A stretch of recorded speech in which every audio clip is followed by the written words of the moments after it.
మీరు చెప్పండి కృష్ణ గారు, ఏపీలో సంబంధించినటువంటి ప్రభుత్వము ఇప్పటికే రైతు భరోసా కేంద్రాలు పెట్టింది. ప్రతి రైతాంగానికి అన్నీ కూడా అడిగినా అడగకపోయినా ముందే ఈ రాష్ట్ర ప్రభుత్వం అందించేటువంటి ఇది చేస్తూ ఉంది. ముందస్తుగానే ఏ ఏడాదికి ఆ ఏడాది పంట నష్ట పరిహారం ఇస్తూ ఉంది. కానీ రైతాంగం ఇంకా సంతోషంగా లేరు, రైతాంగం ఇబ్బంది పడుతున్నారని చెప్పడంలో అర్థమేంటి?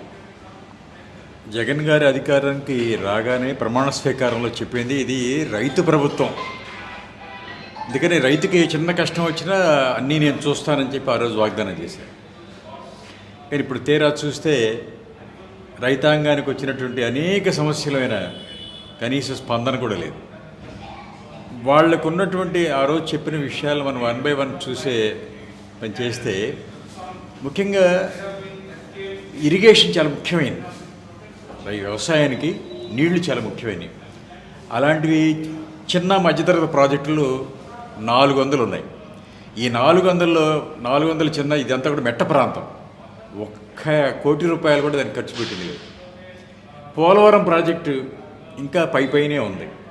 ఈ రకంగా వ్యవసాయం ఒక పక్క కరువు, ఒక పక్కటి వరదలు, ఇట్లాంటి పరిస్థితుల్లో వ్యవసాయానికి ఒక నిలకడైనటువంటి నీటి వ్యవస్థ ఉండటం ద్వారా ఆ వ్యవసాయానికి మనం కల్పించవచ్చు.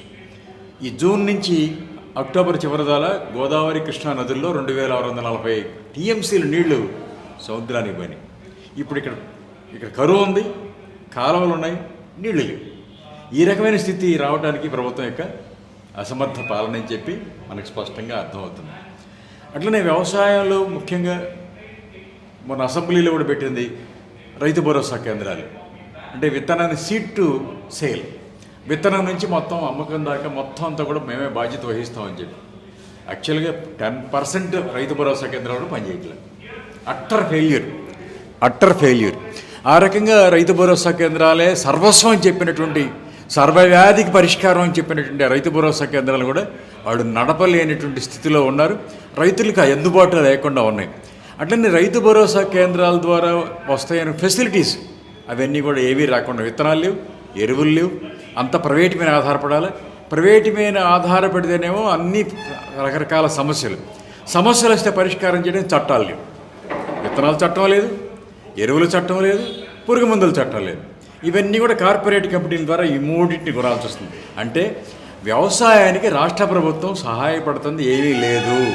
అంతా కార్పొరేట్ కంపెనీల మీద ఆధారపడే రైతు వ్యవసాయం సాగిస్తున్నాడు. అందుకని వీళ్ళేమి చెయ్యలేకపోయారు.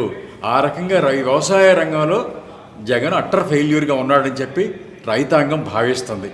మరిన్ని వీడియోస్ కోసం ఛానల్ ని సబ్స్క్రైబ్ చేయండి. లేటెస్ట్ అప్డేట్స్ కోసం వాట్సాప్ ఛానల్ ని ఫాలో చేయండి.